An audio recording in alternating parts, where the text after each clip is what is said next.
नमस्कार, स्वागत है आपका हमारे चैनल पर। मैं हूं आपके साथ शिप्रा सैनी। दिल्ली में एमसीडी चुनावों को लेकर बीजेपी और आम आदमी पार्टी आमने सामने हैं। लगातार वार पलटवार का दौर चल रहा है। इस बीच आपको बता दें, बीजेपी लगातार केजरीवाल और उनकी पार्टी पर तुष्टीकरण की राजनीति का आरोप लगा रही है और इन तमाम हमलों के बीच अब बीजेपी के सांसद परवेश साहिब सिंह की ओर से एक ट्वीट किया गया है, जिसमें उन्होंने अरविंद केजरीवाल सरकार पर हमला बोला है।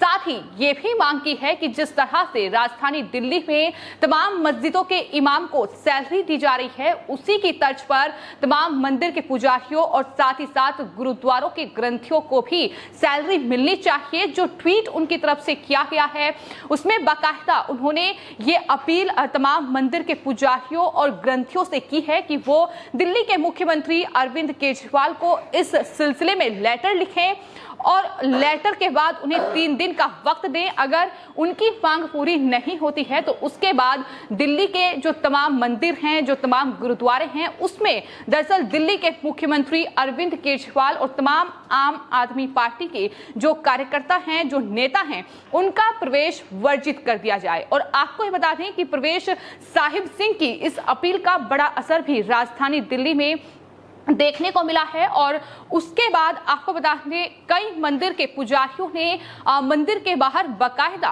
बोर्ड लगा दिया है और उस पर साफ तौर पर लिखा है कि जिस तरह से दिल्ली में तमाम इमाम को सैलरी दी जा रही है, 42,000 रुपए प्रति माह सैलरी उन्हें मिल रही है, वैसे ही पुजारी और साथ ही साथ उनके सहयोगियों को सैलरी मिलनी चाहिए। और अगर केजरीवाल उनकी ये मांग पूरी नहीं करते हैं 3 दिन के भीतर, तो फिर केजरीवाल और उनकी पार्टी के किसी भी नेता को वो मंदिर में प्रवेश नहीं करने देंगे। ये साफ तौर पर मंदिर के बाहर बोर्ड लगा हुआ है।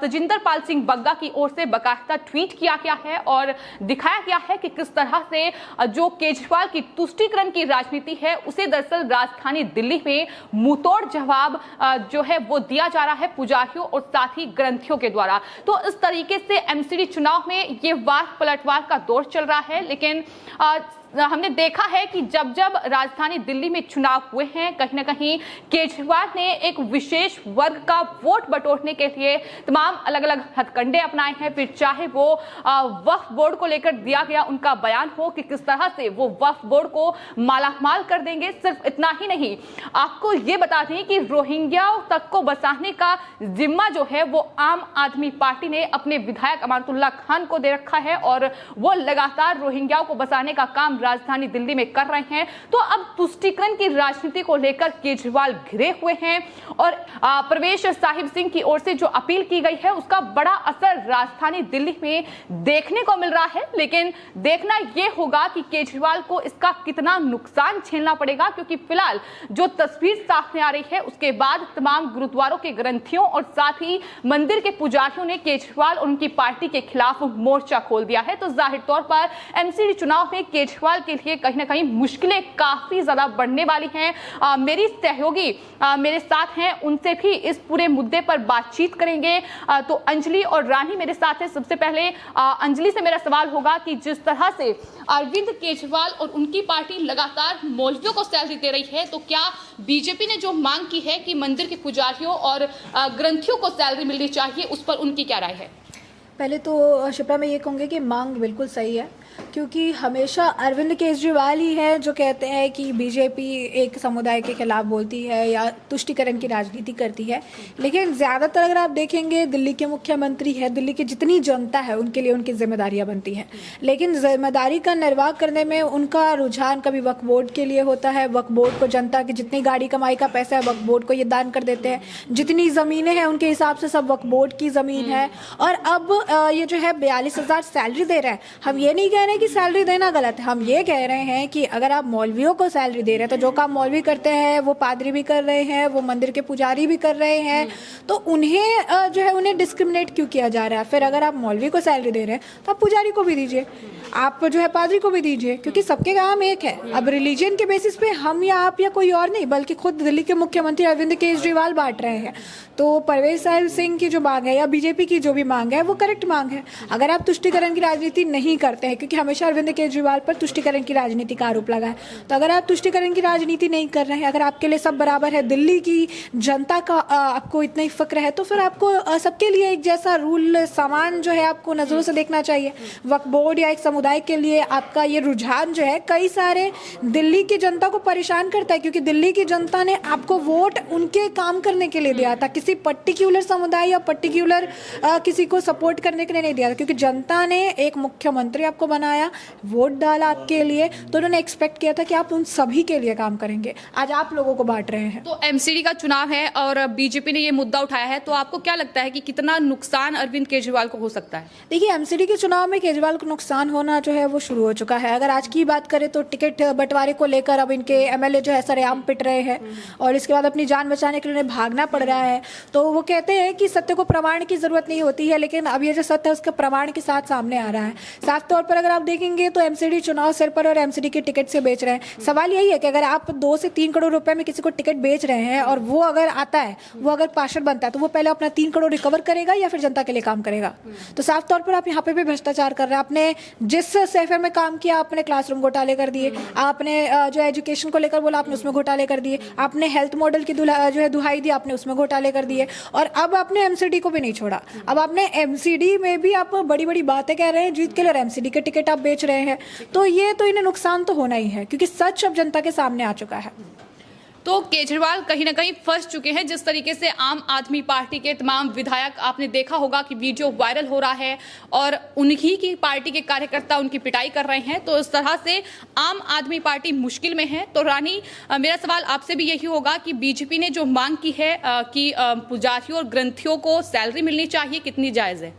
ये मांग बिल्कुल जायज़ है। अगर आप एक समुदाय को इतना अच्छे से कर रहे हैं, उनके लिए काम कर रहे हैं, तो आपका ये भी हक बनता है कि आप सभी के लिए उस तरीके से काम करें, क्योंकि चाहे फिर वो ग्रंथी हो, पादरी हो या फिर पुजारी हो, आप उन्हीं को बांट रहे हैं और ये बांटने का जो काम है वो आप खुद से कर रहे हैं। और रही बात, अगर आप सैलरी दे रहे हैं, मुस्लिम जो मौलवी हैं, मस्जिदों में रहते हैं, उनको कर रहे हैं, तो ये सुविधाएं सभी के लिए होनी चाहिए। क्योंकि पहले तो आप ये कहते हैं कि हम जब राजनीति में आ रहे हैं तो हम राजनीति बदलने आ रहे हैं, हम भ्रष्टाचार के खिलाफ लड़ने के लिए आए हैं, हम तुष्टिकरण की राजनीति को खत्म करने के लिए आए हैं। लेकिन अगर हम 2014 से उठा करके अभी तक की बात करते हैं, 2022 की बात करते हैं, 7-8 साल आपको दिल्ली के अंदर हो गए हैं, आपने जितने भी वादे किए हैं, एक बार रिकैप करने की जरूरत है कि आपने कौन कौन से वादे पूरे किए हैं।